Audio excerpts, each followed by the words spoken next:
Igbo gbanyị ekelesie m unu ike. Aha m bụ Nwada Amarachi Atama, onye nke unu na-akpọ Nwadịọra Mma. Abịala m ka m mee ihe emume maka ịkwalite asụsụ Igbo nke anyị si n'ọgụọ Igbo. Ya bụ emume ịgụpụta agụmagụ Igbo ọbụla. Ọ bụrụ na ị chọrọ isonye, edemede Igbo ọbụla nọ gị n'akụkụ, ọ bụ dịka akwụkwọ maọbụ ihe ederede na mpempe akwụkwọ maọbụ ihe ịhụtalụ ebe nwanụ maọbụgodo n'ịntanetị, gụọ Igbo maka na ihe anyị na-eme bụ ịkwalite asụsụ Igbo. Gị bụ onye bụ nke ọbụla ekwuru isoro wee na-akọ ndị mmadụ ọnụ, ma mgbe anyị sịrị ka anyị mee ụdịrị ihe dị otu a, ịwala ọsọ chegharịa ka ndụ gị sala ọkụ ma ọ bụrụ nwaanyị abagana, ọ dịghọ mma. Anyị wee na-asị gịnị na onye ọbụla pụta n'igwe ka anyị kwalite asụsụ Igbo site na ịgụ akwụkwọ Igbo, edemede Igbo ọbụla wepụta nke gụgụọ. Ihe nji n'aka wee bụrụ akwụkwọ nke a kpọrọ Jụọ Obinna, bụ nke onye nke anyị mara aha ya dịka Tony Uchenna Ubesie dere. Akwụkwọ o dere na 1977 wee mepee ya na Nigeria, nke emebiri na Nigeria ndị University Press mere na 1979.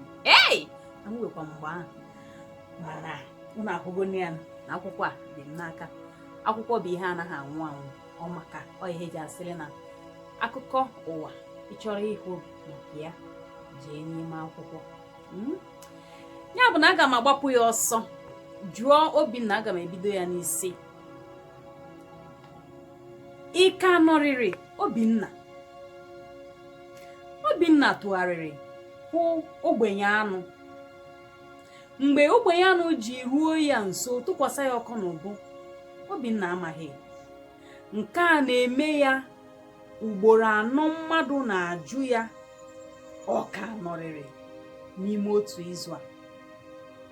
Gịnị mere o ji bụrụ naanị ya ka ha na-ahụ na-ajụ ụdị ajụjụ a kwa oge? Ụmụ okorobịa juru n'obodo na-erugharị. Ọ bụrụ naanị Obinna ka ha na-abịa na-ajụ ọ ka nọrịrị. Obinna echeela ya echiche maka nke a.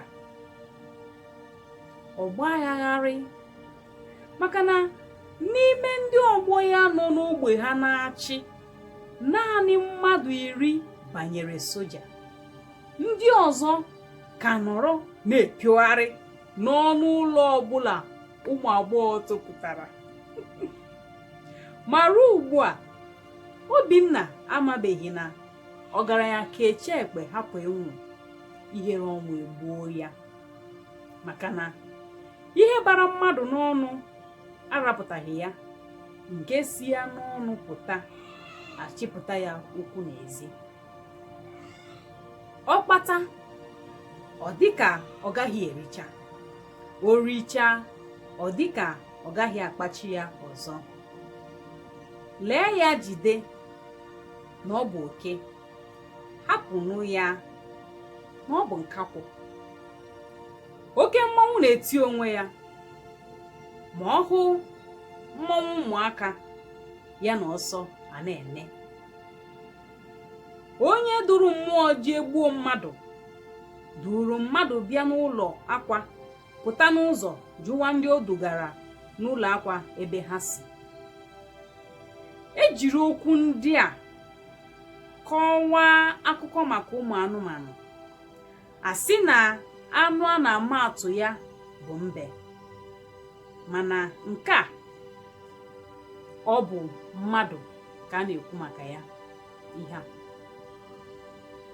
naanị ihe dị iche n'etiti mbe na Obinna bụ na mbe bụ anụmanụ, Obinna hụrụ mmadụ na-ekwu okwu.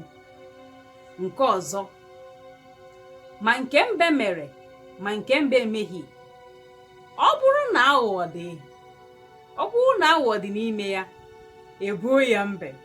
Mbe anaghị ekwu okwu, ọ naghị arụ ụka, maka na ebe ahịhịa niile juru n'ọhịa, nwaanyị ụbịam wee lechaa anya hapụ ahịhịa ndị ọzọ họrọ ọkazi. O nwere ihe ọkazi ji dị iche? Ka anyị gbado ya ukwu ebe a. Ekele m unu. Gụọ nke gị tinye ya.